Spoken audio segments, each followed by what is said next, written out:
হঠাৎ মেয়েটির কাপড় একটি ছেলের মাথার ওপর এসে পড়ল। তারপর ছেলেটি যখন তাকে ডাকতে শুরু করলো, মেয়েটি কোনো কথাই শুনছিল না। তাই ছেলেটি রেগে গিয়ে বলল, আমি ৩ পর্যন্ত গুনব, এর মধ্যে যদি তুমি না আসো তাহলে তোমার খবর আছে। মেয়েটির আর কোনো উপায় ছিল না। কোনো উপায় না দেখে মেয়েটি চুপচাপ নিচে নেমে এলো। ছেলেটি বলল, ঠিক আছে, আমার গায়ের ওপরে এই কাপড় ফেলার মানে কি বলো তো?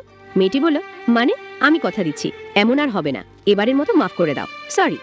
ছেলেটি বলল, চিন্তা করো না, আমি নিজেই এখন থেকে তোমার কাছ থেকে দূরে থাকবো। তারপর মেয়েটি তার কাপড় নিয়ে দ্রুত রুমে চলে গেল আর বলতে লাগলো, হে আল্লাহ, আমি তোমার কাছে প্রার্থনা করছি যেন ওর সাথে আর কখনো দেখা না হয়।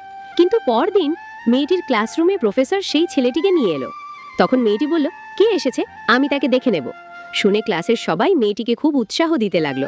আর মেয়েটি তখন ছেলেটির পাশে গিয়ে দাঁড়ালো। স্যার প্রশ্ন লিখতে শুরু করলেন। ক্লাসের সবাই দেখলো এত কঠিন প্রশ্ন, মেয়েটি কি পারবে? তখন ছেলেটিও তাকে জিজ্ঞেস করলো, তুমি কি বুঝতে পারছো? এটা কিন্তু নিয়মের মধ্যেই।